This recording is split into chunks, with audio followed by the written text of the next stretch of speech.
жоонтоптун башын баштап келген Мелис Казакбаев жана жалпы коноктор баарыңыздар бүгүнкү жолугушуу кечиге кош келиңиздер.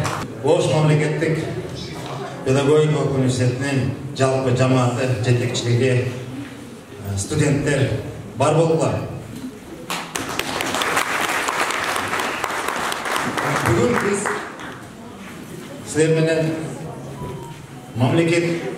мамлекеттик тил жана мамлекеттүүлүк деген темада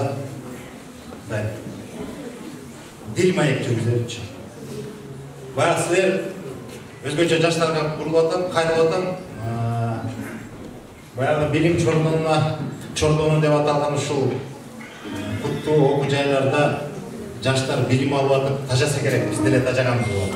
Жаштагандай күн кечке баягы партада отурмай бир мугалимди тиктемей укмай деген ошон үчүн андан тышкары мындай педагогикадан тышкары жандуу эле бир баарлашуу болсунчу деп мен силерден өтүнөм.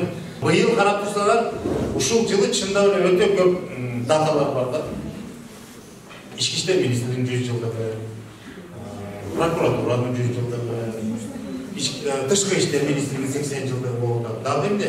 Көп эле ушундай нерсе болуп атат.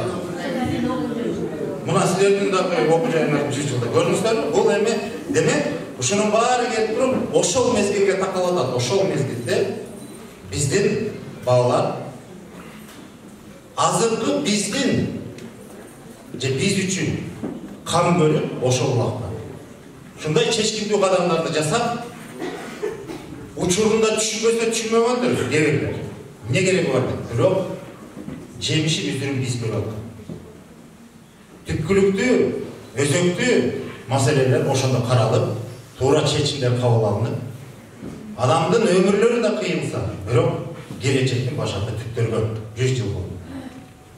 Ошонун үзүрүн биз бүгүн баалап жатабызбы же жок?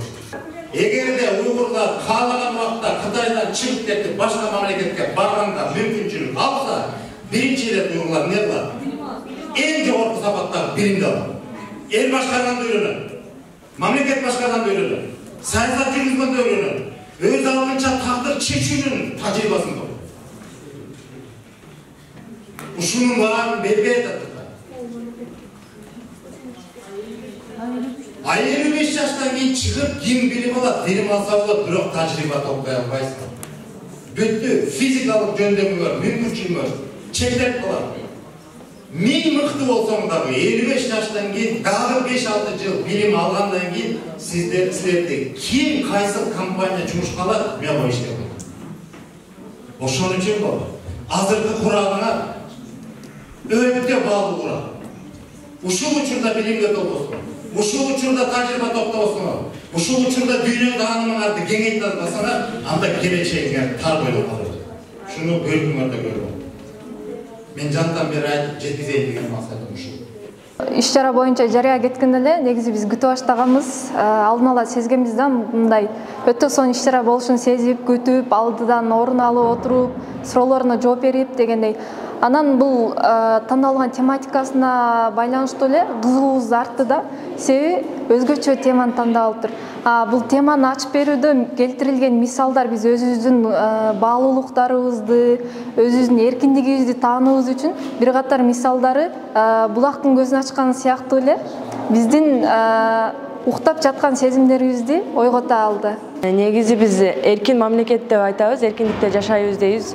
Бирок агай айтып кеткенде эле чындыгында эркиндиктин даамын агай айткандан кийин өзүмдүн оюмда эркиндиктин даамын билбейт экенбиз. Жөн эле эркин мамлекет деп атыбыз гана болбосо өзүбүздүн аны баалоо, барктоо деген иш аракетибиз жок экендигин байкадым.